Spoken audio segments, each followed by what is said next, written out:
Price Lord. ஒரே ஒரு வசனத்தை கூட காண்பித்து கொடுக்கிறேன். யோபு 13வது அதிகாரம் 5வது வசனம்.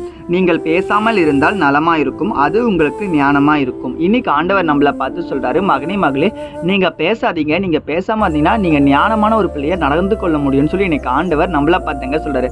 ஏன்ப்பா பேசாம இருக்கணும் அப்படின்னா, நிறைய டைம்ல நீங்க லூஸ் டாக் விட்டு அவுட் ஆயிடுறீங்க. சில நேரங்கள்ல சில பிரச்சனைகள் நமக்கு வரதுக்கான காரணமே நம்ம வாய் தாங்க. நம்ம வாயை வச்சுன்னு சும்மா இருந்தா நமக்கு அந்த பிரச்சனை வந்திருக்குமா?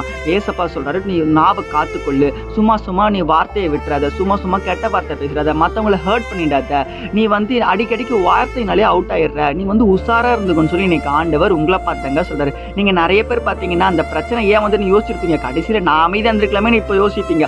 ஆண்டவர் சொல்றாரு, உங்க நாவை நீங்க காத்துக்கொள்ளுங்க அப்படின்ட்டு. ஆனா அதை காத்துக்கொள்றது கொஞ்சம் கஷ்டம் தாங்க. அதான் தாவீதே சொல்றாரு, என் வாய்க்கு நீங்க காவல் வைங்க அப்படின்ட்டு. ஏசப்பா வாய்க்கு காவல் வைக்கணும்னா நீங்க முதல்ல அதுக்கு ஜெபம் பண்ற பிள்ளையா முதல்ல மாறுங்க. ஆண்டவரே, நான் தேவையில்லாம லூஸ் டாக் விட மாட்டேன், இங்கே நான் பேச மாட்டேன், நான் மற்றவங்களை ஹர்ட் பண்ண மாட்டேன்னு நீங்கள் முதல்ல அதுக்கு நீங்கள் ஒப்பு கொடுத்து வாடுறதுக்கு நீங்கள் தயாராகுங்க. ஏன் சொல்கிறேன்னா, வாய்க்கு உள்ளே போகிறது தீட்டுப்பட்டாதுங்க, வாய்க்கு வெளிவர் தான் தீட்டுப்பட்டுன்னு ஏசப்பாவே சொல்லிட்டாரு. ஞானமாக செயல்படுங்க. விசுவாசிக்கிறீங்கன்னா அமேன் போட்டுக்கோங்க. வசனங்களுக்கு ஃபாலோ பண்ணிக்கோங்க. God bless you. ஆமென்.